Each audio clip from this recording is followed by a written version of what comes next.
Run, river, run, run through the hills. Run, river, run to the sea. Run, river, run to your place beneath the sun. Run, river, run. This is Jan Lewis. Welcome to be my guest today. We have Kathy Quinton, and Kathy is an author and a coach, and her book is Question Your Thoughts, Empower Your Life. And Kathy and I met over at a facility recently, and we were talking, and I got to meet her an awful lot and got to know her. And I'm going to hold this up as high as I can, Paul. But it's a beautiful cover. Did you design it, or did your artist? My artist designed it. They ask you certain things like, what would you like on the cover? Do you have colors in mind that you like? Yeah. And I wanted a tree because it has so much significance to so many people. The tree of life, grounding, and health and earth. And I also love the color blue. So Well, you nailed it, because she's got the Thank you. beautiful green tree and the blue in the background. You're going to see it. You can step downstairs to the Upton Town Library, pick up a copy, and as we get going, she's going to let you know how you can actually buy a copy, too. I have my copy, and you're going to love this.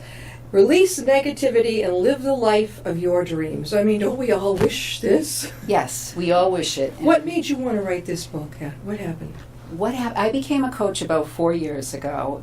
My entire life, I was interested in people, what makes us tick, why we think the way we do, both good and bad, why the way we act the way we do, both good and bad, and it was always of interest to me. And wanting to know myself, understand why I think the way I do and why I act the way I do sometimes. Right. And life is growth, and you want to personally develop yourself. And I was on that lifelong mission, and I always wanted to empower people. Yeah. I always wanted to help uplift someone if someone was hurt, if someone didn't believe in themselves. So it was a no-brainer. When I left a job I was in for 28 years. What did you do now? Tell me again. I was the director of development and director of sales and a manager. I was at a historic site for 28 years. So all the managers there wore every hat. And my last title before life coach was director of development. And then You made a real jump. This is you said it before, reinvent. Yeah. Reinventing You're an entrepreneur. myself. You reinvented yourself. I did, and I had some shoulders to step on. My husband has a business in Worcester, and we had gotten to a point where I could take a little time and reinvent myself, and I did. I went and got myself too many coaching certifications, and one that really resonated with me was strategic intervention and mindfulness. So I work with both strategic intervention and mindfulness with businesses and private coaching, and next week I'm doing a workshop for an organization. Where is that going to be? It's going to be at Main Street Bank. It's used to be Marlboro Savings Bank, but now they've grown. Where? In Worcester? Marlboro Savings Bank Oh, is Marlboro, in okay. Metro West. Yeah. They have many, maybe 10 Yeah. locations. How did they find you? This is the amazing thing. I have a friend that works there, and she knew I was a coach, and she reached out. And she also has my book. She followed my, she followed my climb. She did. Well, we're going to look inside. We're going to take a peek inside. And again, question your thoughts. Empower your life. Beautiful cover. I mean, the colors itself, you look at it, it's like, Thank beautiful you. green tree. Now, here's the contents. First chapter, clarity. Can you tell us about that? Clarity is one of the most important chapters in the book. I didn't know where to start between clarity and grounding, to tell you the truth, because sometimes if people are very nervous and all over the place and have so many thoughts in their mind, they need to be grounded before we can help them find clarity, and vice versa. So I really was torn with that. And then I worked with hundreds of hours of coaching, and my clients that I have real client stories in there. And they all told me clarity stuck out to them. Mm-hmm. It was one of the most important things we did. So what we do, and what I take you through in the book, is to get a person to a place of clarity and focus so they can stop being all over the place, is we find out and focus on what they don't want for a small amount of time. They even write a list of what they don't want, and then we match it on the opposite side. What do you want instead? And we get to the heart of it. They write mission statements and taglines about it. They leave just that session raring to go. Yeah, sure. It's It's really intense. It's really people forget themselves. Well, there's what we call the committee in our head.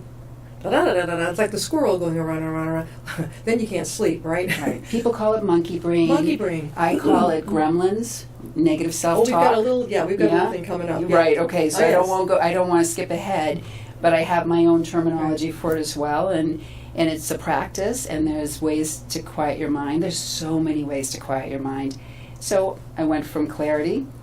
Grounding. Grounding was the next step. I love that idea.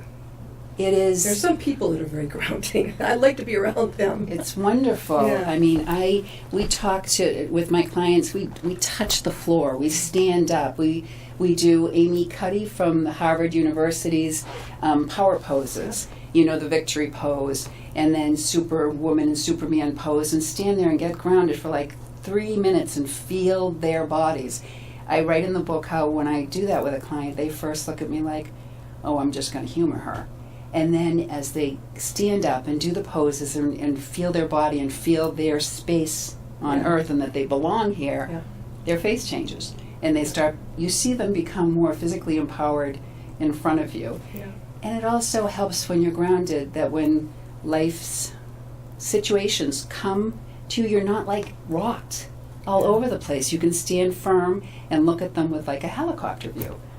You know? Negative self-talk gremlins. Okay. It's a biggie, too. Yeah. Yeah. It is a biggie. It's a Yeah. lifelong biggie. Yeah. We started with our negative self-talk in childhood.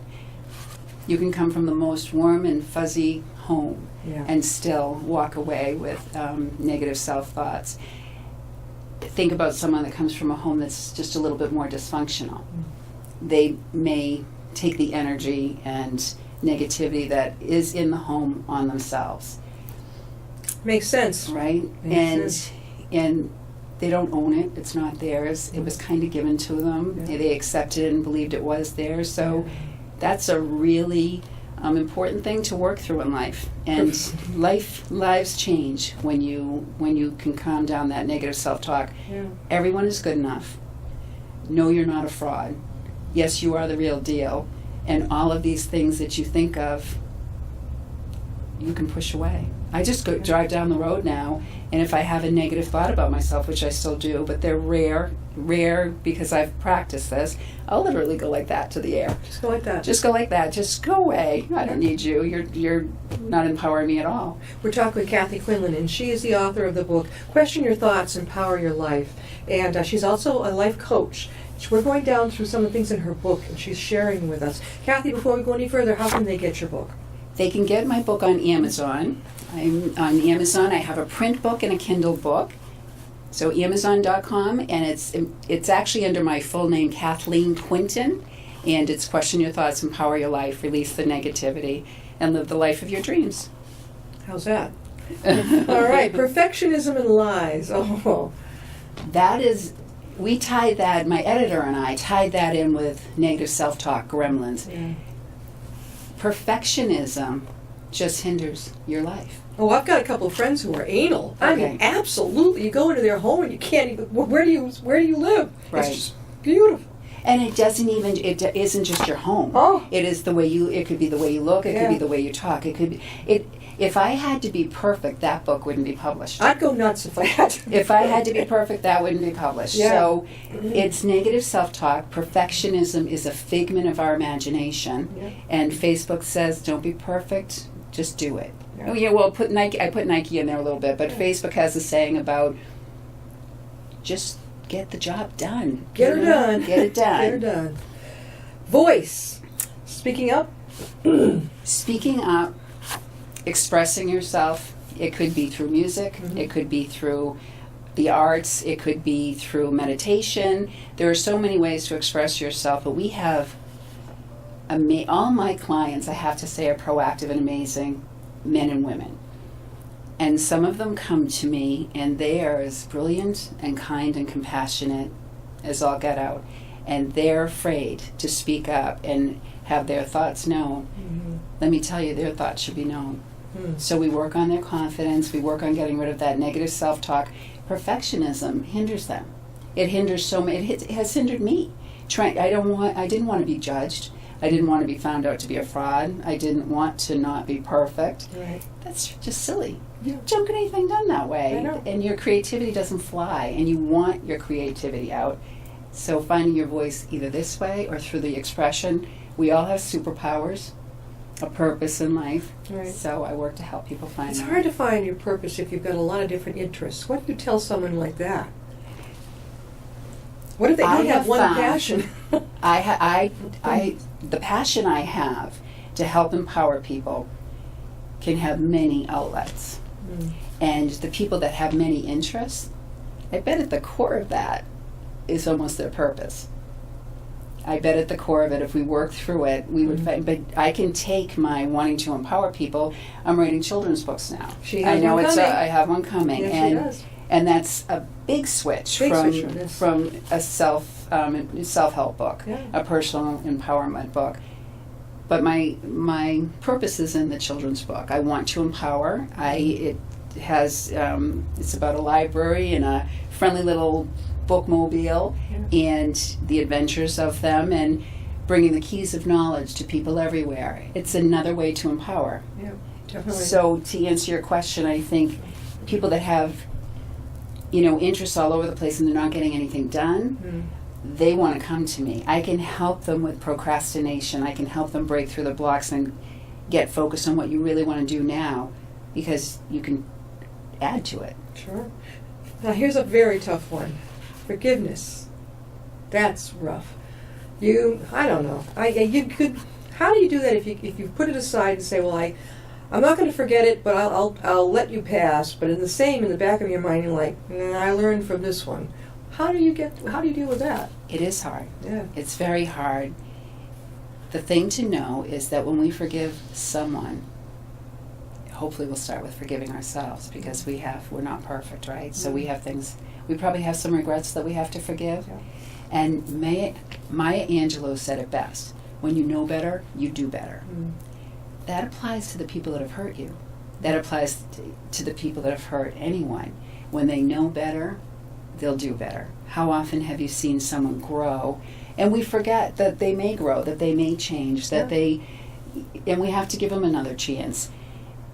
I have said in the book, and I have had clients that have had such horrible situations and so many wounds and pain, and I wanted to give them voice in the book a little bit. And I said that if you can't forgive, that's okay. Some things are truly unforgivable. Violence against you. Yeah. I mean, there are some things that are truly unforgivable. But if you can do it, it frees you.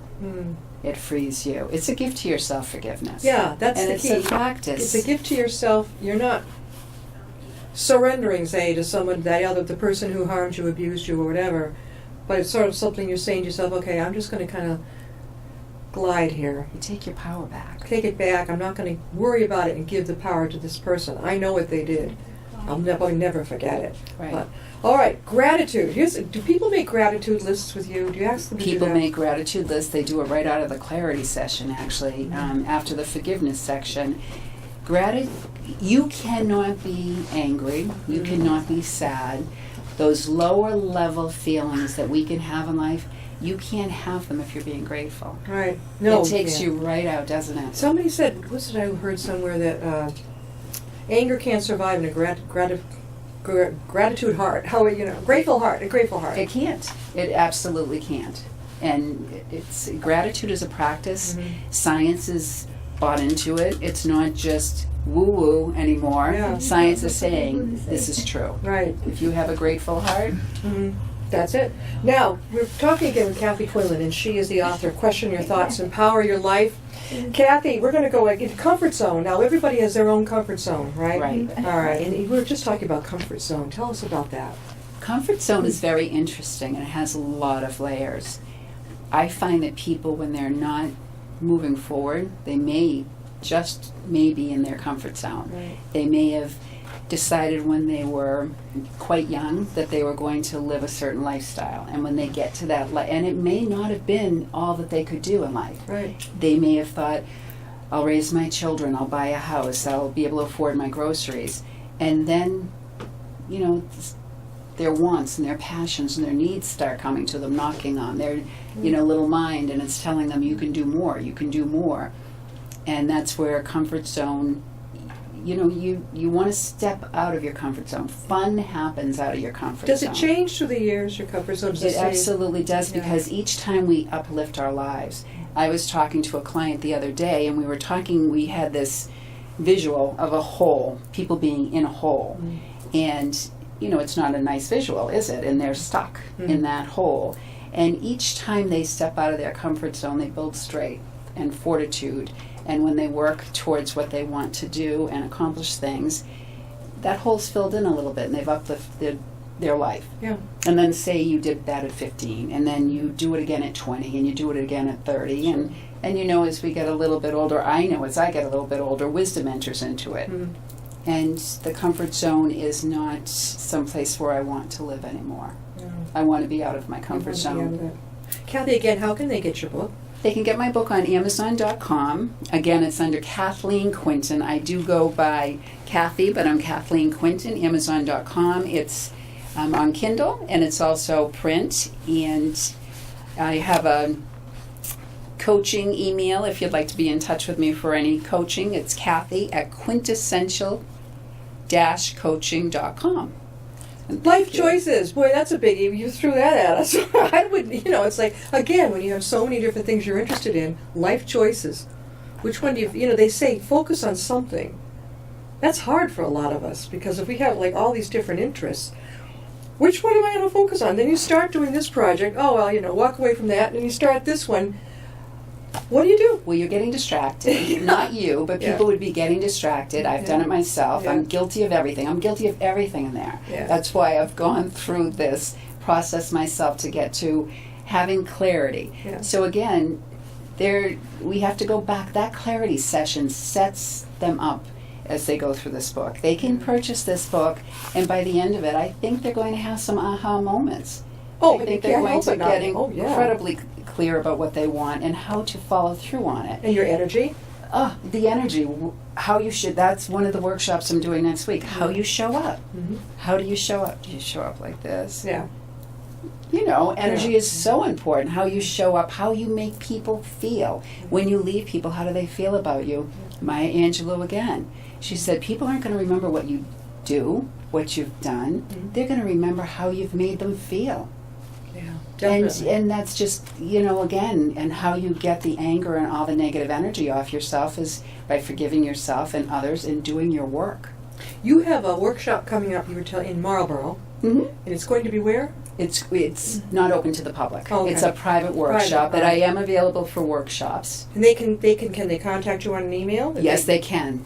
The email I just gave, Okay, and great. I'd be happy to give it again. Kathy, with a K, at quintessential, the word quintessential, -coaching.com. I love there's a moment in time. Tell us about this. Joe was born sensitive and grew up in discomfort, in dysfunction. That is, I have 3 stories in there that I tried to put in there to show people how we can hinder ourselves. Now, Joe is a wounded person. Yeah. And I had always known, and a lot of us had been told, that people that are wounded or drug addicts or alcoholics or workaholics, you name the aholics, people that are addicted to something and that it's hurting them, hindering their lives. I always thought that they were prone to that.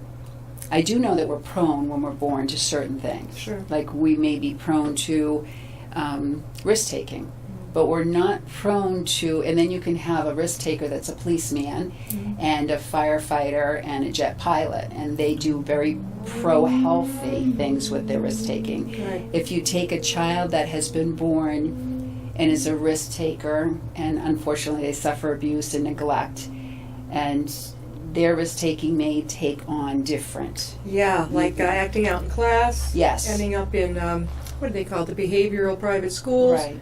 And sometimes they get labeled with ADHD and conduct disorder. But there's something underneath there. Yes, and and a lot of times it's wounded. They're not feeling good enough. I think that one of the reasons why I wrote the book for sure is I do think if parents can get empowered themselves and and clarity about how they want to raise their family, how they want to model. You model everything for your children. You model. You hope. Well, you do, and I'm not saying that if things go wrong, Yeah. I'm not putting any blame out there. Yeah. I'm just saying you have a better chance that things won't go wrong Right. if you have a positive. Right. Yeah. Right. You just want to put the effort. Doesn't out there. always work, Right. but sometimes they'll come around in the end, like in their 20s or 30s maybe. Absolutely. They're going to fight you, early Absolutely. years. I was a very rebellious person. See, I was your direct. I was very That's till I got rebellious. to college that I start doing things I wanted to really do. Yeah, and by the time you were in college doing that, I was raising children and had done it before. I stopped doing crazy stuff when I was 16. And then I started studying and doing my growth and loving people and, Yeah, but see, your idea of rebelling and mine were different. I mean, mine was, I could share it. I had a roommate who was very, very funky, really up hip and everything. So she had, we're not getting into a lot of it, but I took all my very conservative underwear, took it and dyed it purple. That's about how rebellious I got. I'm like, this is cool. I'm going to do that. And I thought that was the cat's. Yeah, I thought that was pretty cool. I wasn't into the drinking. I wasn't into the sorority frat parties. Nothing like that. I was just not like that. And but I watched her have fun on other things. I thought, well, that's cool. I even dropped elementary ed. Saw she was majoring in art, and I said, that looks like fun. I'm going to do that. I also saw her study the night before for an exam and ace it. I tried that. Would get a D. Really? It didn't work for Well, me. we're all different. Oh, yeah. And she kept it fresh. She needed it fresh. Oh, she was, I thought, why can't I be like that? Because you're special and you have your own superpowers, and Yeah. that's the thing. It wasn't we that. All have we Yeah. all have our own gifts. It definitely was not studying the night before for a test. I might be able to now, oddly enough, because I think I know what to look for in key things and even Yes. quickly check on, we have online now, we didn't then. We're going to have to end this. But again, Kathy, how can they get your book? Don't forget, you can catch a copy downstairs in the Upton Library. Come on over. You can borrow that. And Kathy, I was honored to leave it here at the Upton Yes, Library. yeah. It's a very special library downstairs. You can get my book on Amazon.com. It is on Kindle, and it is also print copy. And I'd be thrilled if you wanted to purchase it and read it, and send me an email and let me know what you think. And have you be a coach. Well, if you Yeah. would love to get unstuck and get a little bit more empowered, or have a mastermind session with me, I'd be thrilled to work with you. She has a children's book coming out. Now, what's the title of it? Well, it's still a working title. It's Yeah. coming out in June. It is right now. It's Quinton, the lovable bookmobile, and About a little obviously, boy, right? Or It's, the- well, Quint is. I think of Quint, the bookmobile comes alive, and I think of Quint as a little boy. Yes. Now, when did you start writing this? I started writing this almost as soon as I ended Question Your Thoughts, Empower Your Life. This is deep, hard work, and I really put myself into this to help empower people, Right. even if they just read the book and don't work with me or another coach, although I hope they will. I think people do much better in life if they're with a mentor and a coach, and I think it takes years off your climb to success and happiness. How far are you willing to travel, Kathy, if people want to have you come to a workshop or help them personally? I live in Metro West, so I would travel Metro West, but I'm very happy out this way. You're okay with Yeah. doing that? Yes, absolutely. Because I can see, actually, you're doing this in libraries, even senior centers. Of course, there's Tatnuck. Have you been up to Tatnuck Bookseller? I had a book signing at Tatnuck Okay. Bookseller, and Yeah. it was phenomenal. Oh, That yeah. is, They're I fun. love Tatnuck. I Did love you do the store. big room? Did you give the presentation? I didn't, and I probably Oh. may do that next time there. Oh, perfect. They were wonderful to work with. Oh, I yeah. worked with Gene, the event coordinator, Oh, yeah. and Alex and his team Yeah. couldn't have been kinder. Yeah, it's pretty special. It up was there. fun. It was a But lot of fun. With what you do with your Question Your Thoughts, Empower Your Life, it's a good. I can think so many places you're going to hit right on the button. There's so Thank many. you. The world just opens up to you. Plus, now you have your children's book coming out. That's coming out next month, correct? Yes, in June. We'll probably try to get you on at the end of June, so that we can get that promote out there too. Wonderful. I mean, Thank you. talk about two different talents: coaching and Well, the children's book. I have 6 grandchildren, so I want to leave a little bit of legacy to them, Oh. and this is for all my friends All right. and colleagues and myself. This is just what I love to do. I Thank love to you. coach and empower. Kathy, this is great. We're going to see you back for your children's book. Okay, thank you, Jan. You're welcome. I couldn't thank you enough. This was so much fun. Thank you. Yeah, it was great to have you on. We'll see you next time and be my guest.